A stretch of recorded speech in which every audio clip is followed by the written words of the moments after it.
But people need education. They need tools. They need something to help them. And the idea that we exist as a community until people are in trouble and then you're on your own is crazy. Yeah.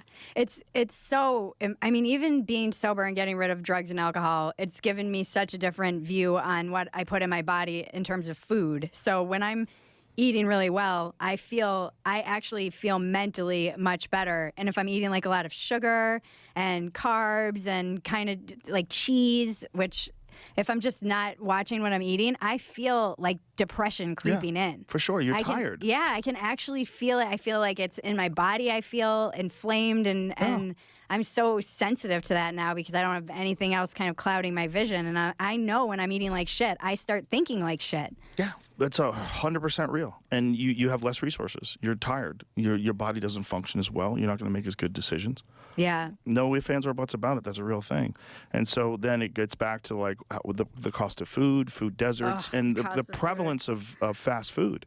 We should really have a conversation about the prevalence of fast food. It should be fat food. But it's really what it is. It's like when people have a small amount of money and the best way to get calories is to eat at these places that give you things that are literally going to lead to disease. Poison. And it's terrible for you. I know. Isn't it something like only the food that's on the outside of the grocery store is real and everything else basically on the shelves is not? For the most part. I mean, there's stuff in the middle. There's canned stuff. There's stuff but it's something that's like 70%. Yeah, it's mostly you want real food, and real food goes bad. Real food, the food that you get the most amount of nutrients from, is vegetables and meats and eggs and things that are on the outside because they're perishable. Eggs. Yeah. They're so expensive. Yeah, what's going on with eggs? I think it might be coming down. Did you see that fire that happened in the eggplant?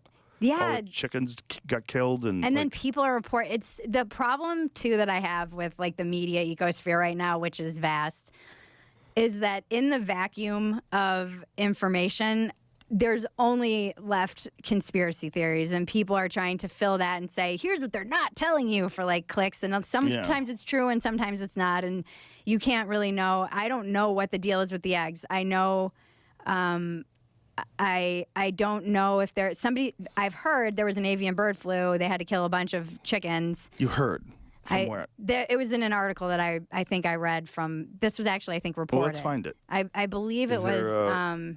An article that says that the reason why there's a lack of eggs is because they had to kill the chickens because of a avian bird flu. I didn't hear that. You didn't? No, I didn't hear that. And then I heard that people who have chickens, they're not able to give them their Purina feed. They stopped laying eggs for some reason. This is another rumor that I've seen going around egg Twitter. So here it is. This is 2023, January 11th. Avian influenza outbreak reduced egg production.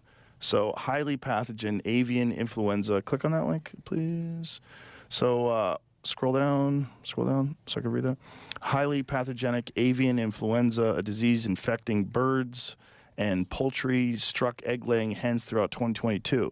As a result of recurrent outbreaks, U.S. egg inventories were 29% lower in the final week of December 2022 than at the beginning of the year. By the end of December, more than 43 million egg-laying hens were lost to the disease itself or to depopulation since the outbreak began in February 2022.